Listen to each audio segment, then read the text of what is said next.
Well, usually at this time of year, many young people have graduated from university or FET institutions and they are ready to enter the workforce.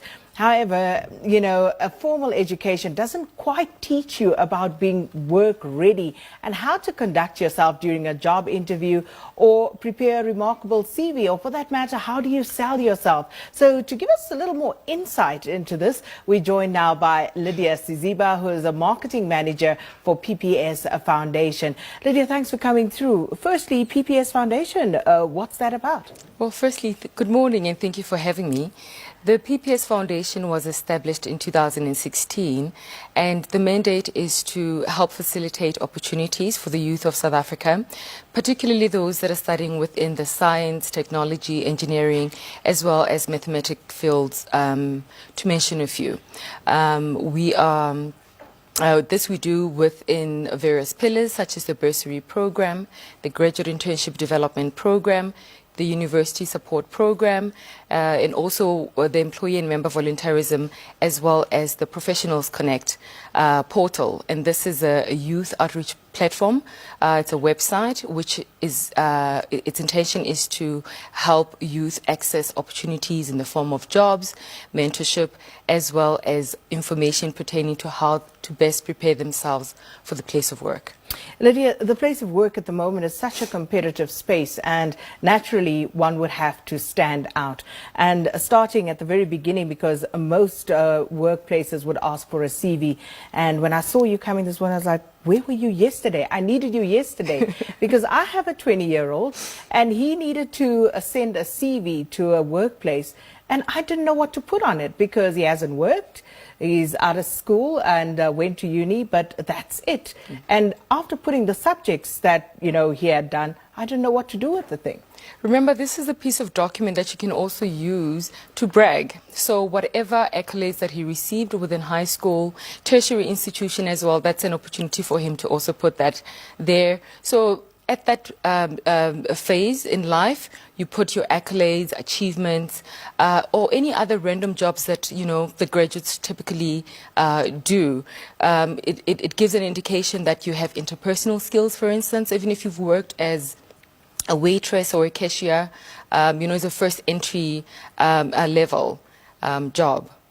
Yeah, because you see, and I needed you yesterday because then I had to Google for 2-3 hours to find out what to do and what not to do. But then there was also some conflicting information, like, for example, do you or don't you put a picture on your CV?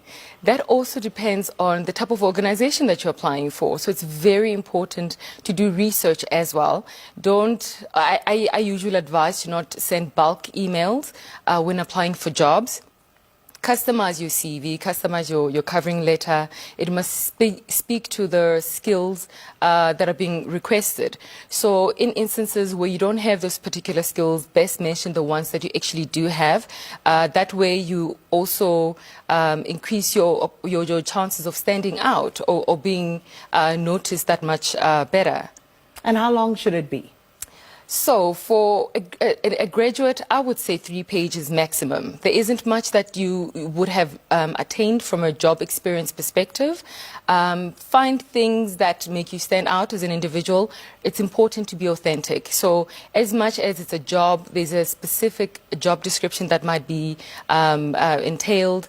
See how to best align yourself to the job description. See how you can highlight your skill sets as a way of standing out. So 3 pages maximum. You don't have to reach the 3-page maximum. It's just advisable. My poor child might not get the job because I couldn't get beyond 1 page. I thought for a minute of maybe increasing the font, to move on to page 2, but I decided against it. But then you pass the CV now, and now you need to go and conduct the interview. Yes. And very often we also don't pay too much attention to what needs to happen during that process. So how would you best advise someone to prepare for it? Research, research, and more research. You need to ensure that you walk into that interview confident and prepared. And in order to achieve that, You can do a random internet search as well. You need to understand the organization that has invited you for the interview. It is also permissible to ask for the names of the people that will be interviewing you as well. Then you can also check out their profiles, on LinkedIn, so that you feel familiar by the time you are conducting the interview and you are less nervous. So it's important that you do research, and remember, this is an opportunity to stand out, and you want to do so in the best possible way. So how you dress also speaks volumes about who you are or the impression that you give to the people that will be interviewing you. How do you put your best foot forward? My advice is always to rather dress in business attire, but again, this speaks to the type of organization or the culture of the organization that you will be attending the interview at. So that will, of course, be informed by the research in itself. And there's always that pesky question that they ask in interviews. So is there anything that you would like to ask? You know, what can you perhaps ask at that point? So I would steer away from sensitive information or requesting sensitive information, especially at the first interview. Rather stick to gauging on the type of culture of the organization, just to get an idea of how you would also fit. For me, that gives their employer an indication of how you're considering yourself and how you would fit into the organization.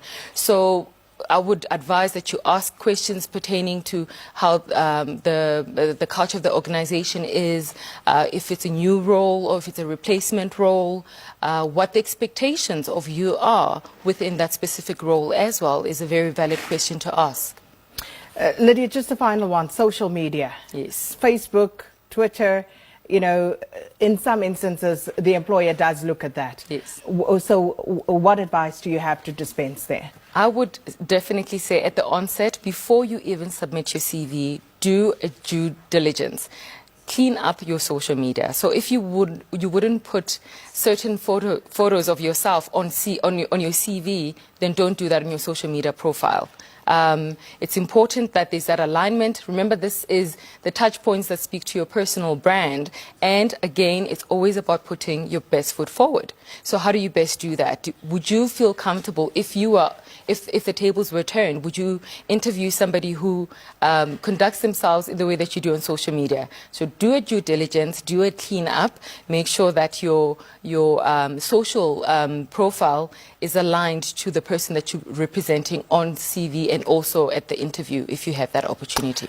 Well, thank you so much for all that advice. Our guest, Lydia Siziba, Marketing Manager for PPS Foundation, talking to us about job preparedness and some of the tips that one could hone into. And we are going to take a short break. And when we come back, that book that Leanne was talking about, stories about spending time with Madiba.